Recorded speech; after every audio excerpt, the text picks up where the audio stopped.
Hi, Per Lilly here from Pro Business Coaching. Normally I would use this platform to share my clients' cases, but this time I will make an exception and share my own case study with you. So if you are a business owner that is thinking big and a business owner that wants to significantly grow your business, then this case study is for you. So it's time now to listen up. My case study is about how I grew our Australian operation from $10 million to $20 million over a short period of 5 years. It was a strategy called Close the Gap strategy. To set the stage, I was responsible for a division of a major industrial corporation here in Australia, and during our annual review meeting, I was challenged by the major shareholder with a simple question. How can we double our turnover from the present $10 million to $20 million over the next 4 to 5 years? After my heart skipped a beat or two, I recorded and presented the growth option that we had for closing the gap of $10 million. We could sell more of our existing products and services to the existing market, and with an annual growth rate of a couple of percent, that would mean take substantial market share from our competitors.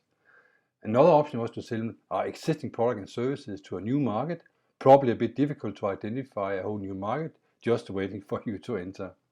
So after a very interesting ping-pong session with senior management, I was sent away with a brief to develop the Close the Gap strategy to add an additional $10 million to our business in 5 years and to report back to the board with my proposal within 3 months.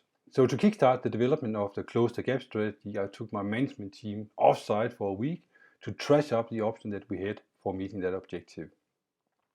After many whiteboard discussions and late nights, we concluded that the best option was really to add a complementary product portfolio to our product portfolio so that we will have some synergy with our existing market. So that was the good news. The bad news was that our preferred complementary product was already represented in Australia by 2 independent distributors. And even worse news was the fact that initial discussion with the principal manufacturer of the complementary products did not open up for an option for a third distributor due to competitive concerns. So the only option we had to get access to the complementary product was to consider an acquisition of one of the distributors, and that was the reason why an acquisition proposal was kind of the core, or became the core, of the Close the Gap strategy. Using some preliminary turnover numbers from the preferred distributor, we built a case that actually added up to a little bit over $20 million. So an additional $10 million. And it consisting of our own turnover, the turnover of the acquired distributor, the turnover we expected to get out of synergies from our customer using the complementary product, and the acquired business using our products. And then of course the market growth over 5 years. So the Closing the Gap strategy was presented to the board and approved, and after an extended negotiation phase, we finally succeeded in acquiring the distributor, and the real challenges began. And the big challenges were, of course, to consolidate the organization and also consolidate the number of physical operations. So our first, and in hindsight probably the major challenge, was a human resource challenge of integration of the 2 organizations. And somebody actually described this process as an attempt between David and Goliath to do a friendly tango.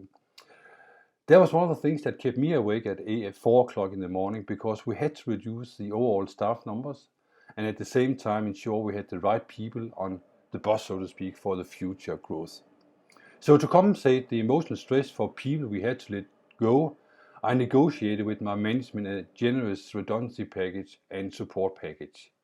Next challenge was the consolidation of location, because to get the synergy effect, we had to move people together to share experiences and learn from best practices. We decided to consolidate the new organization into our existing operation, and that meant, of course, that we had surplus locations, so to speak. We got rid of these 2 by kind of negotiation to pay out the leases. The full integration of the acquired business took almost 2 years. So was the Close the Gap strategy successful? Yes, our new team succeeded in closing the gap and grew our business to just over $20 million in little less than 5 years.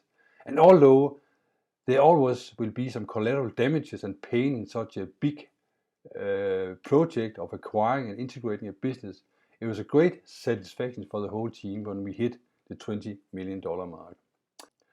So if you're interested in developing your own closing the gap strategy, then I would recommend that you download the chapter, The Growth Gap, from my published book, Remove Blocks and Build Your Business, a guidebook for your next growth journey. Just use the link provided.